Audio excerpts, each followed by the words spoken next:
Sa gilid ng isang lumang eskinita sa Maynila, may isang matandang basurero na halos araw-araw ay nakikita lang ng mga tao. Tahimik, payapa, at hindi sumasali sa anumang gulo. Ang pangalan niya ay Mang Elias, 66 na taong gulang, payat, ngunit matikas ang tindig. Sa unang tingin, mukha lang siyang karaniwang pulubi na nag-iikot ng kariton para mangalap ng mga bote at karton. Ngunit sa likod ng payapang mukha at dahan-dahang pagkilos, may nakatagong bigat ng nakaraan. Isang nakalipas na hindi na niya binabanggit, kahit kanino man.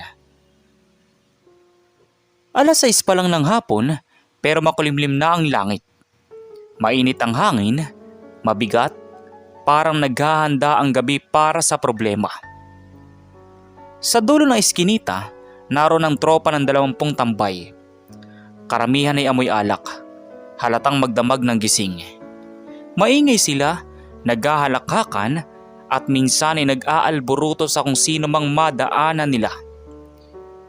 Kilala silang manggugulo, hindi dahil gumagamit sila ng droga, kundi dahil wala silang direksyon at lagi nalang lasing o high sa gulo ng buhay.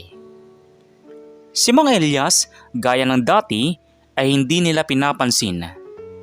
Para sa kanila, isa lang siyang matandang wala ng silbi. Pero sa araw na iyon, may isang nangyaring kakaiba. Isang maliit na spark na magpapasimula ng apoy. Habang pinupulot niya ang mga bote sa tabi ng kalsada, natamaan ng isa sa mga tambay ang kariton niya. Malakas ang pagkakasipa. "Hoy matanda, bakit nandito ka na naman? Ang sagwa ng kariton mo, ang baho pa." Hindi sumagot si Mang Elias. Inayos lang niya ang nakatumbang kariton. Pinulot ang bote at nagpatuloy sa paglalakad. Pero maling pagkakataon, maling oras. Mukhang bored ang ilan sa tambay at naghahanap ng mapagdidiskitahan. "Aba, sinasagot ka roo. Nagmamatigas. Baka akala nito, hindi natin kaya." Tumawa ang iba. May isa pang tumalsik ang lata ng bira. Tumama sa paa ni Mang Elias. Dahil doon ay medyo napahinto siya. Pero hindi pa rin nagsalita sa mga ito. Hindi dahil natatakot, kundi dahil pilit niyang pinipiling umiwas sa anumang gulo. Hindi niya gustong maulit ang dating pagkatao niya. Hindi na siya dapat gumawa ng kahit anong brutal. Iba na ang buhay niya ngayon. Pero ang problema, hindi handang tumigil ang grupo. "Hoy matanda, lumingon ka nga rito. Pag hindi mo kami hinarap, baka isipin naming duwag ka." Dahan-dahang lumingon si Mang Elias. Walang galit sa mga mata niya, pero may lalim, may bigat, may aninong hindi maipaliwanag. At dahil doon ay hindi sila natuwang lahat. "Ayan, ganyan. Lumingon ka. Aba, matapang ka pala. Gusto mo? Hamon namin. 10 sa amin. Kalaban ka." Nagtawa na ng grupo. Kung tutuusin, duda silang lalaban ng matanda. Sino ba namang matandang senior citizen ang papatol sa 20 lasing? Pero iba ang nangyari. "Mga iha, ayoko ng gulo. Gabi na. Umuwi na lang kayo." Napatahimik sila ng ilang segundo. At doon sila mas lalo pang nainis. Ang iba, nasaktan ng ego. Ang iba, naginit ang ulo dahil sa pakiramdam nila ay minamaliit sila ng matanda. "Aba, pinatatamaan mo kami. Kala mo kung sino kung matanda ka." Maya-maya ay may isang biglang nagtulak kay Mang Elias. Hindi malakas, pero sapat para mawala ng balanse ang isang normal na matanda. Pero hindi siya natumba. Bagya lang siyang napaatras. Ngunit mabilis na nailagay ang paa sa tamang posisyon. Isang kilos na hindi pang karaniwang senior citizen. Napansin agad nila ang kinilos ng matanda. "Paring Bong, Ang galing ng reflex nung matanda ah. Pero deadma ang leader. Malakas ang tawa nito. Puno ng yabang, humakbang siya palapit kay Mang Elias. Mga 10 pulgada lang ang pagitan nila. Ayoko nang pakiusap, tanda. Simple lang to. Lumaban ka o babagsak ka. Hindi gumalaw si Mang Elias. Tumingin lang siya sa lupa. Tila may pinaglalaban sa loob niya. Ngunit hindi niya sinusundan. Hindi ako lalaban, pero hindi rin ako basta magpapaapi. Narinig yun ng mga tambay at lalong sumiklab ang init sa ulo nila. At doon nagsimula ang hamon na hindi inaasahan kahit ng matanda mismo. Dalawang biglang sumugod. Isang suntok mula sa kanan, isa mula sa kaliwa. Karaniwang tao, siguradong tatamaan. Pero ang nangyari ay parang eksena mula sa pelikula. Mabilis na umatras si Mang Elias ng kalahating hakbang. Kumorba ang katawan niya tulad ng isang taong sanay umiwas sa atake. Hindi yun kilos ng ordinaryong basurero. Dahil doon ay napahinto ang dalawang tambay. Nagulat. Pero bago pa sila makabawi, tumama ang dalawang mabilis na suntok sa dibdib nila. Hindi malakas, hindi brutal, ngunit tama sa tempo. Sapat para mawalan sila ng balanse. Bumagsak silang dalawa na para bang sila mismo ang nadulas. Dahil doon ay napatahimik ang lahat. Anong nangyari? Sabi ng isang tambay. Hindi pa nagsasalita si Mang Elias. Pero ang tibok ng puso ng 20 ay biglang sabay-sabay na umangat. Hindi dahil takot sila, kundi dahil hindi nila naintindihan ang nakita nila. Hindi iyon lakas, hindi iyon yabang. Para bang naunang matanda. Parang alam niya ang galaw. Maya-maya ay lumapit si Bong, galit na galit. Ano yun ha? May daya ka? Uulitin ko! Laban! Itinulak ni Bong si Mang Elias. Mas malakas ngayon. Pero ibang klase ang reaksyon ng matanda. Hindi tumama ang likod niya sa kariton. Salip, ginamit niya ang lakas ng tulak para umikot ang katawan. At pagharap niya ulit. Isang mahinang tulak sa balikat ni Bong ang ibinigay ni Mang Elias. Isang tulak lang. Wala pang kalahating lakas. Pero dahil off balance si Bong, napaatras siya at napaupo sa semento. Napatigil ang lahat. Tahimik, mabigat, parang kinain ng hangin ang ingay ng kalsada. Pare, hindi normal to. Hindi pwede to. Sugod! Sa mismong sandaling iyon, parang nabuksan ang kahon na matagal nang nakaselyo sa loob ni Mang Elias. Alam niyang hindi na siya makakaiwas. 20 ang nasa harap niya. Galit, lasing, hindi makatuwiran.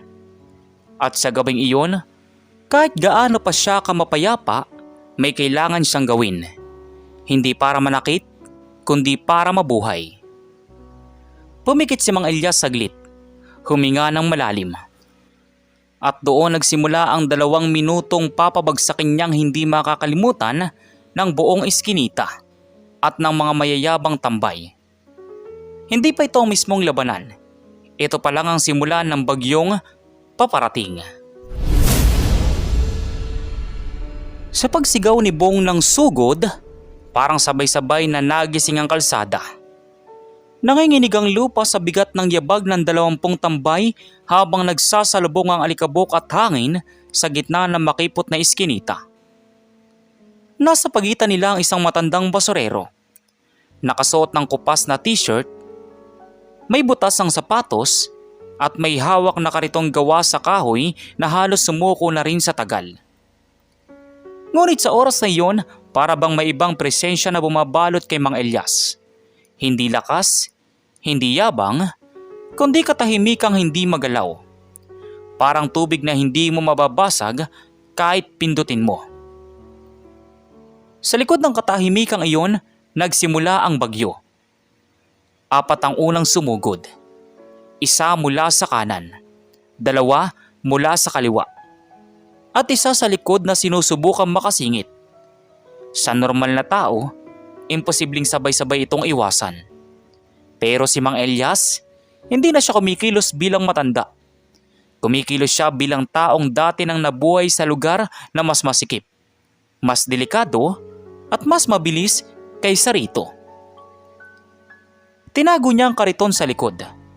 Humakbang ng maliit at doon nakita ang una niyang opening. Ang una ay isang patpatin ngunit agresibong tambay.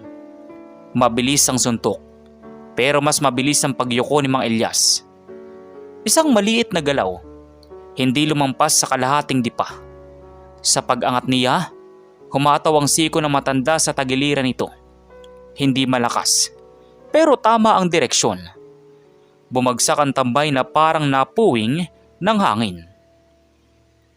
Kasunod, dumating ang dalawang sabay na umatake sa kaliwa. Hindi niya sila tinamaan. Sa halip, hinayaan niyang sarili na umatras ng dalawang hakbang. Pareho silang sumalpok sa isa't isa. Sapo ang sarili nilang mga mukha dahil sa maling suntok. Isa ang napaatras at tuloy na nadapa. Para bang ginagamit ni Mang Elias ang galaw nila laban sa kanila. Ang pang-apat, yung nasa likod, ay halos mabingwit siya ng yakap. Pero bago pa man makadikit ang braso, umikot ang matanda sa paraang parang lumilipad ang paa sa semyento. Sumabay siya sa momentum ng tambay at ginabayan ang braso nito pababa. Isang maliit na twist, isang diin, at bumagsak ang lalaki sa tuhod na para bang napilayan. Dahil doon ay huminto ang iba. Hindi nila maintindihan kung ano ba ang nangyayari. "Bakit ang bilis ng matanda?" sabi ng isang tambay. "Hindi ito normal. Anong klaseng basurero yan?" dugtong pa ng isa. Pero hindi pa tapos ang bagyo. 16 pa sila. Sa mga sumunod na segundo, na para sa mga tambay ay parang isang nakakatakot na ilusyong hindi nila maabutan. Gumalaw si Mang Elias na parang may sayaw sa sariling ritmo. Isang suntok na lumihis sa tabi ng tenga niya. Sinahod niya ng palad at itinulak pababa. Isang sipa ang dumating. Lumundag siya ng bagya para maiwasan. Tapos bumaba ang kamay niya at tinapik ang binti nito. Tumimbuwang ang lalaki. May isang malaki ang katawan na dumiretso ng buhos.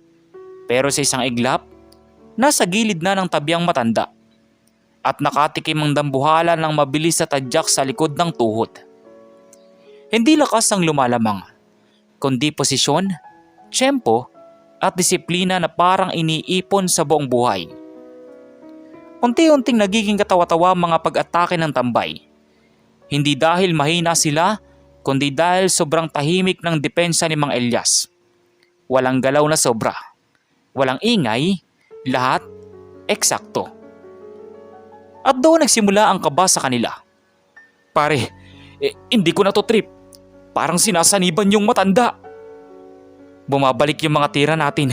Hindi ko makita kung saan siya manggagaling." Pero kahit na bumababa na ang kanilang loob, hindi pa rin sila makaatras. Andoon pa si Bong, ang leader nila. At kung lalaban ng 20, kailangan sumunod ang bawat isa. Sa gitna ng tensyon, isa pa sa mga tambay.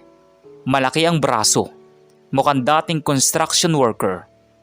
Sumugod ito, diretso, walang preno. Parang toro. Halos mabuwal ang lupa sa bigat ng yabag. Sa halip na umiwas si Mang Elias, huminga siya ng malalim at naglakad ng isang hakbang papalapit. Isang hakbang. At nang mag-abot ang distansya nila, hindi tumama ang kamao ng tambay. Sa halip, paulit-ulit na pumasok ang siko ni Mang Elias. Mabilis, maikli, kontrolado, at 3 tama sa dibdib at isang tulak sa balikat ang ginawa niya sa lalaki. Bumagsak ang lalaking tambay na waring hindi alam kung saan nanggaling ang mga tama. Mga ulol kayo. 20 tayo. Siya isa lang. Paano kayo nadudurog? Galit na sigaw ni Bong sa mga kaibigang tambay. Pero hindi na tumatalabang sigaw niya. Habang lumilipas ang bawat segundo, pabagsak ng pabagsak ang isa't isa. Ang ilan ay basa ng pawis. Ang iba naman ay nanginginig ang tuhod. Hindi dahil sa sakit, kundi dahil sa takot na hindi nila mapangalanan.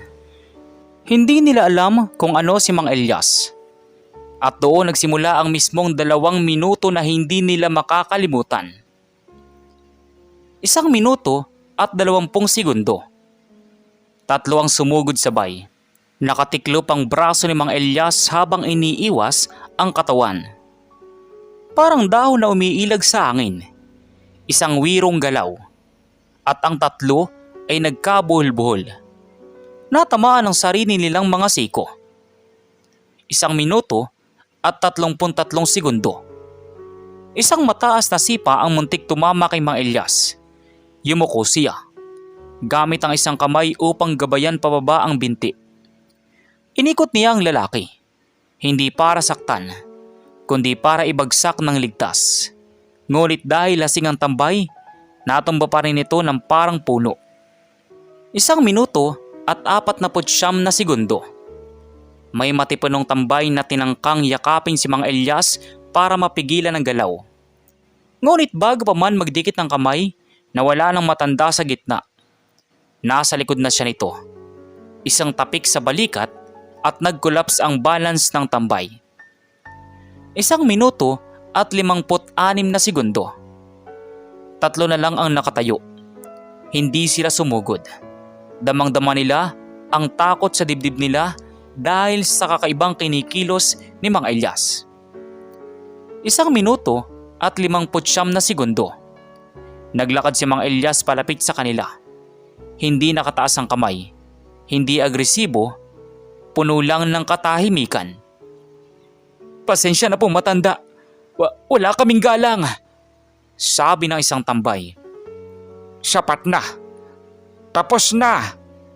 Sabi ni Mang Elias. At sa mismong uling segundo ng 2 minutong labanan, ibinaba ng 3 ang kanilang tingin at kusa na silang umupo. Hindi dahil sinaktan sila, kundi dahil hindi na nila kayang lumaban sa presensyang mas matibay pa sa pader ng eskinita. Hindi na gumalaw si Mang Elias. Huminga siya ng malalim. Parang binitawan ang bigat ng nakaraan. Tumitig sa 20 nakahandusay at nakayuko. At ang tanong na hindi nila masabi ay iisa. Sino ka ba talaga? Sabay-sabay na tanong nila. Ang sagot ng matanda ay darating sa susunod na kabanata. Tahimik ang buong eskinita. Ang alikabok na kanina ay lumilipad dahil sa kaguluhan, ngayoy dahan-dahang bumabagsak sa mga balikat ng mga tambay na kanina lamang ay nagngingit-ngit sa galit. Ngayon, nakaupo sila sa semento. Hingal, nanlalambot at hindi makapaniwala sa nangyari. 2 minuto lang. 2 minuto para mawasak ang yabang nilang 20. At ang gumawa noon, isa lamang matandang basurero. Si Mang Elias ay nakatayo pa rin. Hindi nanginginig, hindi hingal, pero tahimik lang. Parang walang nangyari. Maya-maya pa'y lumapit si Bong, ang leader nila. Nakayuko. Nanginginig ang kamay habang nagtatanggal ng alikabok sa damit. Sino ka ba talaga? Manong? Hindi agad sumagot si Mang Elias. Salip, tinitigan muna niya ang paligid. Ang kalat, ang kariton niyang muntik masira. Ang mga batang nanonood mula sa malayo. At ang kumukutitap na ilaw sa poste na parang matandang kandilang napapagod na. Dahan-dahan siyang umupo sa gilid ng kariton. Hindi dahil nangihina siya, kundi dahil may bigat na dapat niyang bitawan. At doon niya sinimulan ang kwentong matagal na niyang itinatago. Kung pwede, makinig muna kayo. Hindi para kayo sermonan, kundi para maintindihan ninyo kung bakit ayokong lumaban. Nagkatinginan ang 20. Walang nagsalita. Kahit ang mga sanay sa yabang ay napilitang tumahimik. Sa unang pagkakataon, nagpakumbaba sila hindi dahil natalo sila, kundi dahil may kakaibang bigat ang tinig ng matanda. Sumandal si Mang Elias sa hawakan ng kariton, tsaka nagsimula. 3 dekada na ang nakalipas, bago pa siya naging basurero. Bago pa siya tumahimik at tumangging makipag-away. Isa si Elias sa pinakamatitinik na tauhan ng isang lihim na unit ng gobyerno. Hindi sundalo, hindi pulis, kundi special na grupo na sinanay para sa pinakamabilis, pinakamahirap at pinakamadugong operasyon. Hindi niya yun pinagmamalaki at wala na siya sa grupong iyon. Pero ang katawan niya, ang reflex, ang bilis, ang disiplina, hindi nawawala. Hindi ako ipinanganak na basurero, pero pinili kong maging isa. Hindi dahil kahiyan yon, kundi dahil yun lang ang paraan para makatakas. Makatakas? Makatakas saan, Manong? Sa nakaraan ko na puno ng sakit at sa sarili kong galit. Hindi niya sinabi ang buong detalye. Hindi niya kailangang sabihin ang pangalan ng unit, ang mga misyon, o ang bilang ng taong nawala sa kamay ng digmaan. Ang mahalaga lang ay ito. Dati siyang nilamon ng karahasan at ngayon ginagawa niyang lahat para umiwas dito. Pero dumating ang gabi kung saan napilitan siyang gamitin ang dati niyang lakas. Hindi para manakit, kundi para ipagtanggol ang sariling buhay. Huminga siya ng malalim bago nagpatuloy. Ay naka, lahat ng ginagawa ko kanina, hindi upang ipahiya kayo. Ginawa ko yun para hindi ako saktan. O hindi niyo ako saktan. Dahil kung sasaktan niyo ako, baka mamatay ako. O may mamatay sa inyo. Kung lumaban ako ng totohanan, iba sana ang nangyari. Napaupo ang iba. Ang bigat ng huling salita ay parang lumubog sa hangin. Hindi sila dinuro. Hindi sila minura. Hindi sila sinigawan. Pero pakiramdam nila'y may sumampal sa kanilang pagkatao. Doon unti-unting nag-iba ang tingin nila sa matanda. Hindi siya matapang. Hindi siya hambog. Hindi siya nagpapaastig. Siya isang taong maraming pinagdaanan. At sa kabila ng bigat, pinili niyang maging mapayapa. Manong, pasensya na po talaga. Hindi namin alam. Akala namin ay mahina lang kayo. Hindi mahalaga kung sino ang malakas o mahina, iho. Ang mahalaga, kung paano kayo mamumuhay bukas. Tahimik ang buong grupo. Parang nawalan sila ng tamang salita. Hindi nila inaasahang mula sa isang basurerong pinagtatawanan nila ay makakarinig sila ng aral na hindi nila marinig sa kahit sinong politiko, magulang o kaibigan. Isa sa mga tambay, si Rico. Ang pinaka-impulsive sa kanila. Ang biglang napaiyak na lamang. Hindi dahil sa sakit, kundi dahil sa hiya. Manong, bakit nyo ginagawa to? Pwede nyo kaming durugin. Pwede nyong pagigantian. Pero bakit hindi nyo ginawa? Tanong ni Rico. Anak, kapag tumanda kayo, maiintindihan nyong hindi lakas ang sukatan ng tunay na tao. Habang buhay ako, hanggat kaya ko, hindi ako magiging dahilan ng kapahamakan ng kabataan. Sa unang pagkakataon, tiningnan nila si Mang Elias hindi bilang basurero, kundi bilang taong may puso at prinsipyo na hindi nila kayang abutin. At doon nagpasya si Bong na tanggalin ang matagal niyang ipinagmamalaking estilo. Manong, hindi na po mauulit. Hindi lang mula sa akin. Lahat kami. Magiging mabait na po kami. Siniko niya mga kasamahan. Oy, tumayo kayo. Humingi kayo ng tawad. Ngayon na. Isa-isang lumapit ang 20. May pilay, may hawak ang tagiliran, may braso pang nanginginig. Pero isang ekspresyon, hiya, respeto, at pagkilos na hindi nila ginawa kahit sa sarili nilang mga magulang. Hindi nagsalita si Mang Elias, ngumiti lang. Ngiti na pagod, ngunit totoo. Kung totoo ang pagsisisi ninyo, may hihilingin lang sana ako. Kahit ano, Manong, kahit ano. Gamitin niyo ang lakas niyo sa tama, hindi sa pagyurak ng tao. May lakas kayo. Marami sa inyo. Malalakas ang katawan. Gamitin niyo yan upang bumawi sa mundo, hindi upang sirain ito. Hindi sermon ang dating, parang pakiusap ng isang lolo sa apo. Walang pilit, walang galit. At doon sila mas lalo pang nabilib. Isa pa sa kanila ang nagtanong, Manong, kayo ba? May pamilya ba kayo? Meron. Noon. Walang sumunod na tanong. Hindi na kailangan. Alam nila ang ibig sabihin. May nawala sa kanya. At malamang, iyon ang dahilan bakit pinili niya ang tahimik na buhay.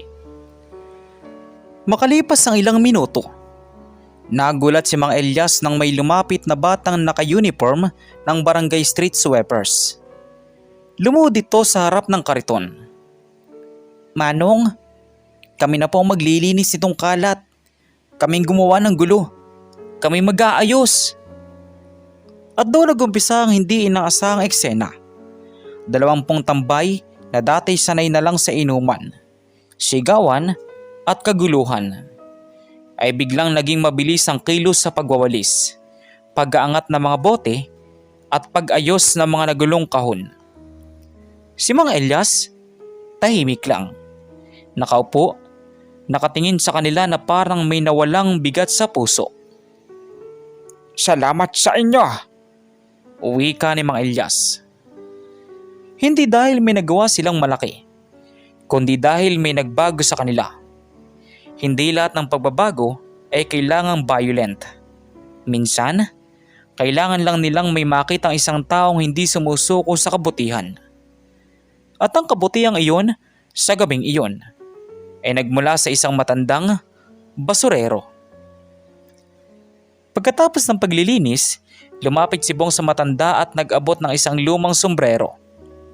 Manong, amin po to, pero mas bagay sa inyo, para may proteksyon kayo sa araw. Wika ni Bong.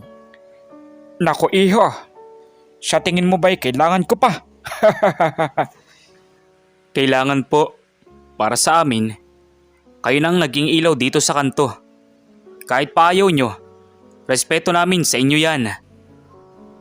Tinanggap ni Mang Elias ang sombrero, hindi dahil sa material na halaga, kundi dahil sa simbolo nito, pagbabago. Kinabukasan, nagulat ang buong barangay.